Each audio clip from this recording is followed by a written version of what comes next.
Bismillahirrahmanirrahim. Assalamualaikum warahmatullahi wabarakatuh. Alhamdulillah wassalatu wassalamu ala Rasulillah wa ala alihi wa sahbihi wa man wala. La haula wa la quwwata illa billah, amma ba'. Kaum muslimin yang Allah rahmati, as-salatu mi'rajul mu'min. Salat itu adalah mi'rajnya seorang mukmin. Jadi kalau Rasulullah Shallallahu Alaihi Wasallam pernah menunaikan satu perjalanan suci di tengah malam atau yang disebut dengan Isra dan Mi'raj, maka umatnya pun bisa menunaikan Mi'raj dengan cara sholat. Karena Mi'raj yang dilakukan oleh Nabi kita Muhammad Shallallahu Alaihi Wasallam pun adalah dengan cara beliau bertemu, berjumpa dengan Allah secara langsung. Hanya sebagai muslim dan mukmin, Mi'raj yang bisa dilakukan oleh kita adalah dengan cara sholat. Jadi sholat itu adalah fasilitas untuk berjumpa, berkomunikasi, mengadu kepada Allah. Kalau kita meruntut kronologis peristiwa yang kemudian Rasulullah diberangkatkan menunaikan Isra Mi'raj, itu adalah ketika Rasulullah sedang mengalami duka yang luar biasa. Bahkan tidak hanya Rasulullah, para sahabat pun merasakan duka yang luar biasa. Sampai-sampai pakar sejarah mengatakan bahwa tahun itu adalah Amul Huzn, tahun kesedihan, tahun di mana dirundung banyak masalah, banyak problem. Apa salah satunya? Salah satunya adalah wafatnya istri tercinta baginda Nabi Muhammad SAW, yakni Siti Khadijah. Setelah 25 tahun berkeluarga dengan Nabi dan menurunkan 3 keturunan laki-laki dan 4 perempuan, kemudian Khadijah wafat. Khadijah wafat itu menjadi duka yang amat mendalam bagi beliau. Kenapa? Karena beliau atau istri Rasulullah adalah satu-satunya orang yang paling membackup pendanaan dakwah Rasulullah SAW. Bahkan tidak hanya pendanaan, ketika Rasulullah pulang berdakwah, mendapatkan caci makian, cemoohan dan seterusnya, ketika pulang ke rumah, yang menentukan adalah istri tercintanya.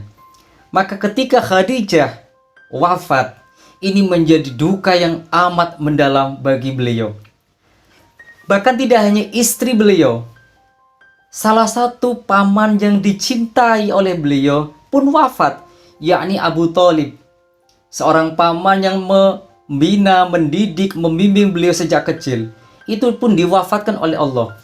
Itu terjadi pada tahun yang sama. Maka pakar sejarah menyebut itu sebagai Amul Huzn, tahun di mana banyak terjadi kesedihan-kesedihan yang mendalam. Begitu cintanya beliau kepada pamannya Abu Thalib, sampai kemudian berdoa supaya kemudian Abu Thalib wafat dalam keadaan muslim. Tetapi Allah jawab di dalam Al-Quran, surat Al-Qasas ayat 56. Allah mengatakan, innaka la tahdi man ahbabta walakinallaha yahdi may yasha wa huwa a'lamu bil muhtadin. Kata Allah, sesungguhnya kamu Muhammad tidak akan dapat memberi petunjuk kepada orang yang engkau cintai, ya. Tetapi Allah yang memberi petunjuk kepada orang yang dikehendakinya, dan Allah lebih mengetahui orang-orang yang mau menerima petunjuknya. Masalah ini tidak berhenti sampai di sini. Kemudian beliau Rasulullah karena tidak lagi di backup oleh 2 orang yang luar biasa ini, yaitu Khadijah dan pamannya Abu Thalib, maka beliau kesedihannya pun tidak akan berhenti. Sampai kemudian beliau punya inisiatif untuk dakwah ke kota Taif, kota yang sangat diharapkan bisa disambut dengan sambutan uluran tangan syahadat kepada beliau. Tetapi sampai ke Taif, harapan itu tidak tercapai. Justru ketika beliau datang ke Taif, Berapa budak anak-anak yang kemudian disuruh untuk ngarak ya, mengarak-ngarak Rasul itu dan dilempari, dicemoohi ya, menunjukkan untuk menghinakan Rasulullah. Itu luar biasa. Beliau didampingi oleh seorang Zaid yang kemudian beliau pun kemudian menyelamatkan diri karena akan disiksa oleh penduduk Taif. Maka ada satu doa yang luar biasa indahnya. Jadi ketika problem yang luar biasa dialami beliau, berderaian air mata dan seterusnya, bahkan tidak sekedar pamannya yang meninggal, tidak sekedar istrinya yang meninggal, tapi para sahabatnya pun dianiaya oleh orang-orang kafir. Maka selepas dari kota Taif, beliau kemudian sempat berteduh di sebuah pohon kurma yang kemudian beliau akhirnya berdoa. Doa inilah yang kemudian menjadi catatan kita bahwa setiap manusia akan mengalami titik di mana problem itu sulit diselesaikan kecuali mengadu kepada Allah. Apa doa beliau? Allahumma, ya Allah, ilaika ashku du'fa quwwati. Ya Allah, kepada Engkaulah aku mengadukan kelemahan kekuatanku. Wa qillati hilati, dan sedikitnya daya upayaku, wahawani 'alan nas, dan kehinaanku bagi manusia. Ya Arhamar Rahimin, wahai Tuhan yang Maha Penyayang kepada orang-orang yang kasih sayang.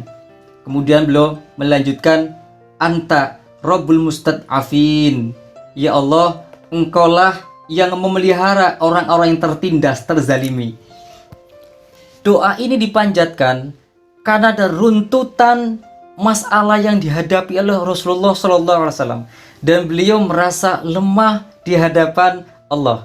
Ini menunjukkan bahwa manusia tidak punya kekuatan, manusia tidak punya kemampuan untuk menyelesaikan masalah. Maka yang bisa dilakukan adalah berdoa. Maka kemudian doa ini dijawab oleh Allah dengan peristiwa Isra dan Mi'raj. Dan peristiwa Isra Mi'raj itu oleh-olehnya adalah sholat. Ini ada benang merahnya bahwa sholat menjadi jawaban atas segala persoalan yang dihadapi oleh baginda Nabi Muhammad SAW. Nah, setiap orang pasti punya masalah. Baik dia masih jomblo ada masalah, sudah menikah punya masalah, sudah menikah tidak punya anak ada masalah, yang sudah menikah punya anak pun punya masalah, dan seterusnya begitu. Alhasil dunia adalah tempat kita menghadapi masalah.